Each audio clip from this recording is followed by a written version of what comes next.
नमस्कार दोस्तों, स्वागत है आपका आपके अपने YouTube चैनल नॉलेज क्लब पर। हम पढ़ रहे थे भारतीय दंड संहिता 1860। उम्मीद है आप लोगों की तैयारी अच्छी चल रही होगी। तो देखते हैं हमने पिछले कितना पढ़ा था और अब हमें क्या पढ़ना है। पिछले हमने 376 से पहले की धाराएं पढ़ी थी। आज हम जो कुछ बच गया था उसमें से देखते हैं 376A। 376A में कहता है बलात् संग से मृत्यु।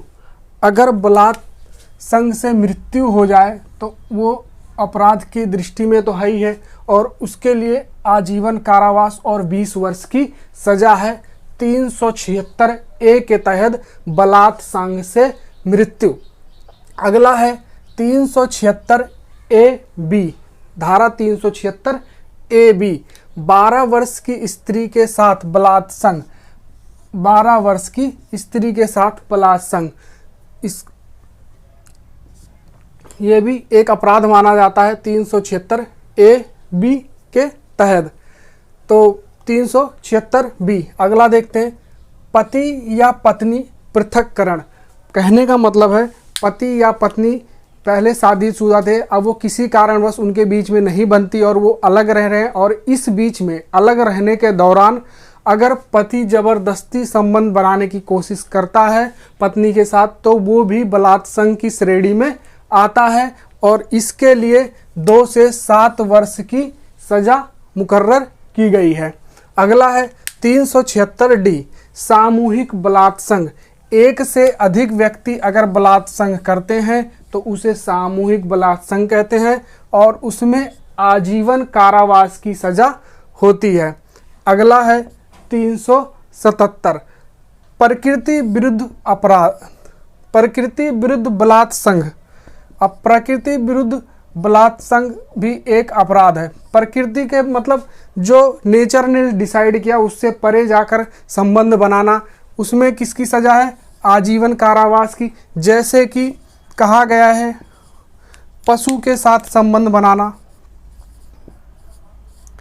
पशु के साथ संबंध बनाना।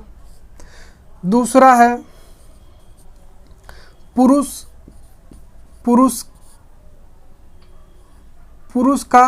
के साथ संबंध। और तीसरा है स्त्री के साथ पुरुषों जैसा संबंध बनाना, पुरुषों जैसा संबंध बनाना। कहने का मतलब है मुख, गुदा, नाभि आदि में प्रवेशन स्त्री के, ये क्या कहलाएगा? ये प्रकृति विरुद्ध अपराध कहलाएगा, जो कि धारा 377 के तहत है। इम्पॉर्टेंट है, ठीक है ना, पूछ सकता है पेपर में। अगला है, यहाँ तक खत्म होता है चैप्टर 16। अब शुरू होता है अध्याय 17, संपत्ति के विरुद्ध अपराध। संपत्ति के विरुद्ध अपराध में क्या है? अध्याय 17 में संपत्ति के विरुद्ध अपराध में क्या है? 378 चोरी। 378 में क्या बताया गया? चोरी। और चोरी का दंड जो है 3 साल और जुर्माना भी है। जैसे कि Vishwanath versus engineer, divisional engineer, क्या? डिविजनल इंजीनियर, बिजली चोरी का केस है। इसमें क्या होता है, यहाँ पे धारा 378 के तहत सजा नहीं दी जाती। यहाँ पे धारा 378 के तहत सजा नहीं दी जाती। यहाँ पर बिजली अधिनियम कानून लागू होगा और उसके तहत आपको जो व्यक्ति चोरी करता है उसको सजा मिलेगी बिजली चोरी करने में। किसके तहत? बिजली अधिनियम के तहत। तो ये भी महत्वपूर्ण है, पूछ सकता है पेपर में। ये छोटी छोटी बातें हैं, इसको ध्यान रखना है। 380 निवास घर में चोरी। निवास घर में चोरी यानी जिसमें कोई व्यक्ति रह रहा और उसमें चोरी हो जाए, रहने के घर में चोरी हो जाए, तो इसमें सजा का जो प्रावधान दिया गया है 7 वर्ष और प्लस में जुर्माना या दोनों हो सकता है। 7 वर्ष जुर्माना या फिर दोनों, सजा और जुर्माना दोनों हो सकता है। अगला है देखिए धारा 383 अपकर्षण, उद्यापन, एक्सटॉर्शन, डरा धमकाकर पैसे लेना। क्या? डरा धमकाकर किसी से फिरौती लेना कि हाँ इतने पैसे मुझे मिल जाने चाहिए, नहीं तो जान से मार दूंगा, ऐसे कोई धमकी देना, वो क्या कहलाता है? एक्सटॉर्शन कहलाता है, अपकर्षण कहलाता है, उद्यापन कहलाता है। और 383 के तहत ये आता है। 384 में उद्यापन का दंड दिया गया है। उद्यापन का दंड दिया गया 2 वर्ष और जुर्माना या फिर दोनों हो सकता है। 390 में लूट रॉबरी के बारे में बताया गया है। लूट रॉबरी के बारे में बताया गया है। 391 में डकैती के बारे में बताया गया है। लूट और डकैती में क्या फ़र्क है? 5 से कम व्यक्ति, अगर 5 से कम व्यक्ति अपराध करते हैं, चोरी करते हैं, डकैती करते हैं तो उसे लूट माना जाता है। 5 से अधिक व्यक्ति अगर लूट करते हैं तो उसे क्या माना जाएगा? डकैती माना जाएगा। ठीक है ना। धारा 391। धारा 392 क्या कहती है? लूट के लिए दंड। अब इसमें लूट के लिए दंड बताया गया है 10 वर्ष प्लस में जुर्माना। लूट के लिए दंड 10 वर्ष प्लस में जुर्माना 392। 395 में डकैती के लिए दंड बताया गया है आजीवन कारावास या फिर कठिन कारावास या जुर्माना, दोनों हो सकता है। अगला है धारा 392 में एक चीज़ और बता दें कि अगर 392 में लूट के लिए 10 वर्ष का जुर्माना है और ये लूट कहाँ पे हो जाए? राष्ट्रीय राजमार्ग पे हो जाए, राष्ट्रीय राजमार्ग पे NH पे हो जाए, ठीक है, नेशनल हाईवे पे हो जाए, तो यहाँ पे सज़ा जो है 14 वर्ष की हो जाती है। 14 वर्ष की सज़ा यहाँ पे मिलेगी राष्ट्रीय अपराधी को, अगर सज़ा अपराध कहाँ किया जाए? राष्ट्रीय राजमार्ग पे लूट का अंजाम दिया जाए तो। ठीक है ना। फिर हम बढ़ते हैं 396 पे, हत्या, हत्या सहित डकैती। अब डकैती करने गए हैं और हत्या भी हो जाए उसमें, तो उसको किस में रखा गया है? 396 में रखा गया है। 399 डकैती की तैयारी करना, प्लानिंग करना, इसमें 10 वर्ष की सज़ा मुकर्रर की गई है। अगला है धारा 400 में डाकुओं के गिरोह में शामिल रहना या उसका मेंबर होना, सदस्य होना, 10 वर्ष की सज़ा यहाँ पे दी जाएगी। और 401 चोरों के गिरोह में मेंबर होने की 7 वर्ष की सज़ा है। 403 दुर्विनियोग। 403 क्या कहता है? दुर्विनियोग। दुर्विनियोग का मतलब होता है कोई रुपयों से भरा बैग या फिर कोई चोरी का मोबाइल या चोरी का बाइक या चोरी का साइकिल या कोई भी चीज़ गुम हो गया हो और आपको मिले, रुपयों से भरा बैग मिले या फिर रुपयों से भरा बैग मिले या फिर क्या मिले, या कोई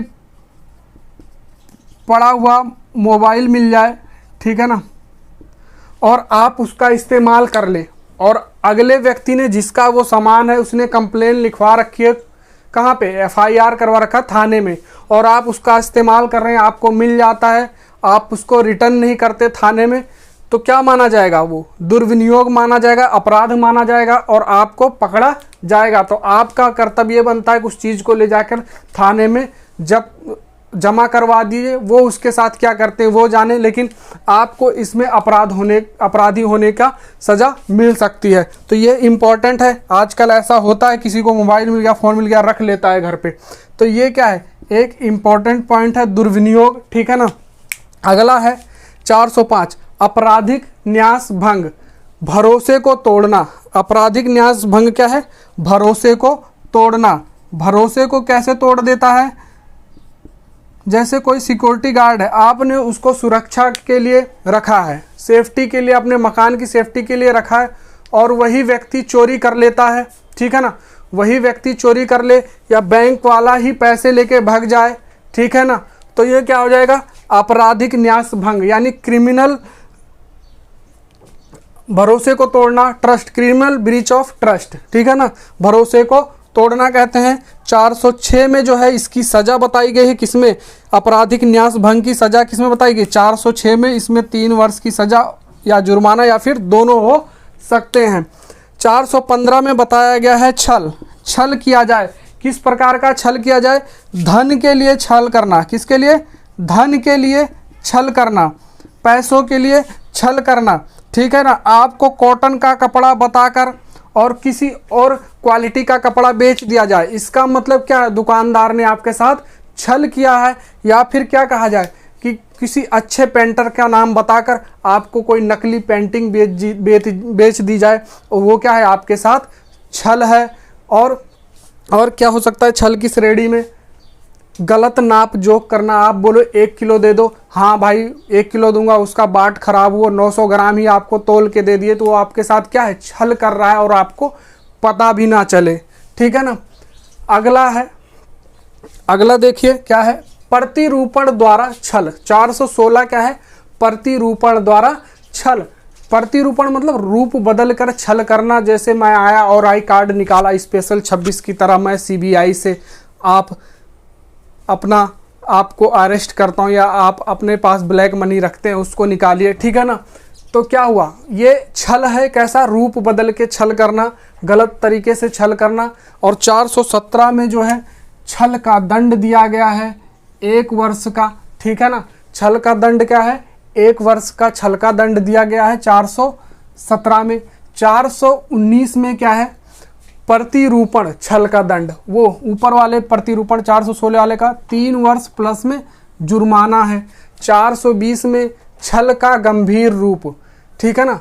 छल अब गंभीर हो जाए, चल अचल संपत्ति 420 का केस लग जाना, ठीक है ना। ऐसा छल करना तगड़ा वाला, जमीन हड़प लेना किसी को गलत तरीके से जमीन अपने नाम करवा लेना, ये सब क्या है, छल का गंभीर रूप है। चल अचल संपत्ति 420 का केस है, ठीक है ना। अगला है 425, अगला है 425 रिष्टी मिसचीफ, जानबूझकर।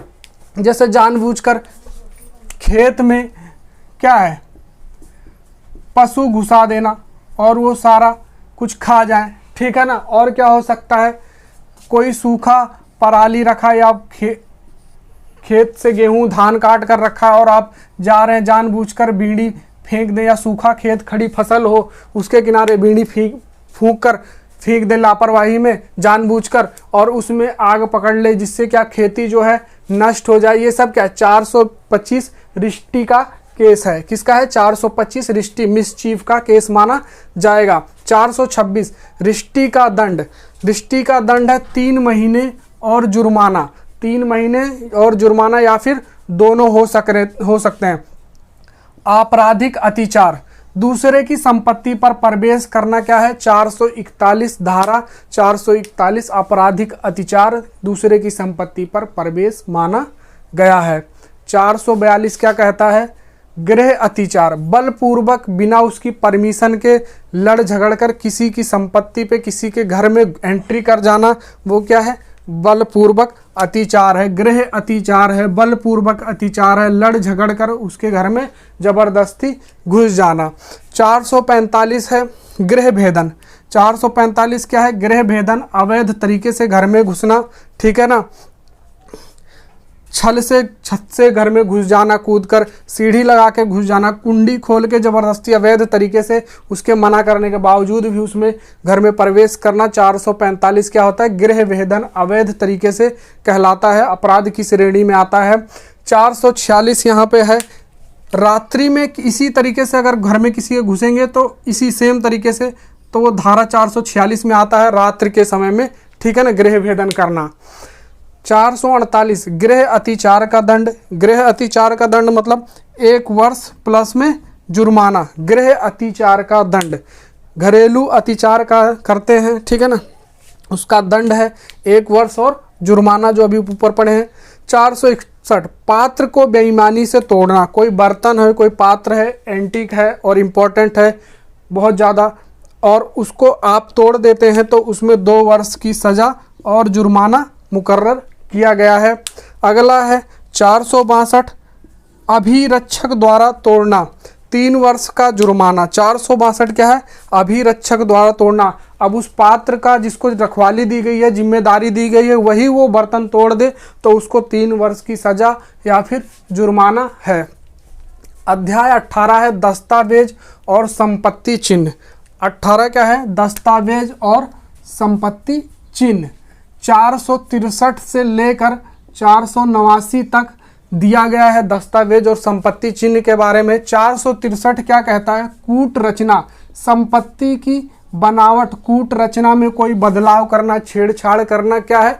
अपराध माना जाएगा। 465 क्या है? दंड है। इसमें किसका? यही संपत्ति की कूट रचना, उसको चेंज करना, दस्तावेजों को बदलना, 2 वर्ष की सजा और जुर्माना है। 477 क्या कहता है? दत्तक पत्र। दत्तक पत्र होता है पुत्र जो गोद लेते हैं, पुत्री गोद लेते, अभी तक तो जो गोद लिया जाता है उसका जो एक डॉक्यूमेंट बनता है, उसको या कोई बिल हो गया या कोई मूल्यवान प्रतिभूति हो गई, उसको नष्ट करना, उसके साथ छेड़छाड़ करना, उसको नष्ट करना। सजा है उसमें आजीवन कारावास की। क्या है? आजीवन के कारावास की सजा है 477 के तहत। 477 कै में क्या लिखा हुआ है? 477 क्या क्या कहता है? लेखा मिथ्या दर्ज करना, अकाउंट्स में एंट्री जानबूझ के गलत करना। गवर्नमेंट ने कुछ पैसे आपको दिए खर्च करने के लिए, आप उसको खर्च करते हैं या बचा लेते हैं और एंट्री उसमें गलत पास करते हैं, क्या होता है?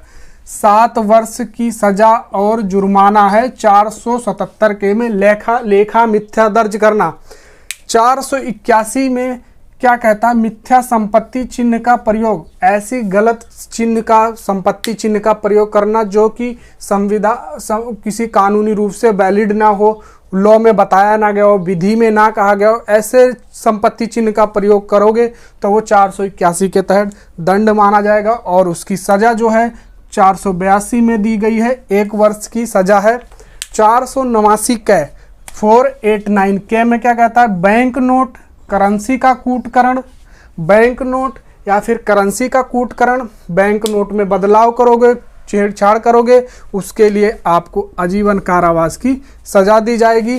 489 क्या कहता है? कूटकृत नकली नोट अपने पास रखना, भले वो प्रचलन में हो या ना चल रहे हो, बहुत पहले बंद हो गए हो, आप उसको अपने पास से बरामद करा जाएगा आपके पास एक, तो आप अपराधी माने जाएंगे। कूटकृत नकली नोट यानी जो बदले गए थे उन नोट को अभी भी आपके पास होना, 7 वर्ष की सजा और जुर्माना है। फिर है 489 घ 489 घ नोट बनाने में उपकरण रखना, नोट बनाने के, यही कूटकृत नोट बनाने के उपकरण को रखना। किसको? कूटकृत नोट बनाने के उपकरण को रखना, मशीन को रखना, डाई को रखना। ये क्या है? ये भी 489 घ के तहत अपराध है। उम्मीद है कि आप लोगों को ये टॉपिक पसंद आएगा। अगर आपको ये टॉपिक पसंद आए तो अपने दोस्तों में शेयर कीजिए, कमेंट कीजिए और लाइक कीजिए और मेरे चैनल को सब्सक्राइब कीजिए। मिलते हैं अगले वीडियो के साथ। और हाँ, एक बात और बता दें, इसकी हमने प्रैक्टिस सेट भी शुरू कर दिया है पीडीएफ से, जो एक मॉक है, टेस्ट की तरह है, प्रीवियस ईयर प्रश्न हैं या कुछ ऐसे प्रश्न हैं इंपॉर्टेंट, तो हमने उसको पीडीएफ पे सॉल्व करते हैं। तो उम्मीद करता है आप उसको भी कवर करेंगे। अभी हमने शुरुआत कर दी है, पिछले वीडियो में हमने 21 क्वेश्चन किए हैं। आज भी हम देखते हैं कुछ कर पाते हैं, उसके आगे 21 क्वेश्चन और सॉल्व करने की कोशिश करेंगे। तब तक के लिए मिलते हैं। नमस्कार।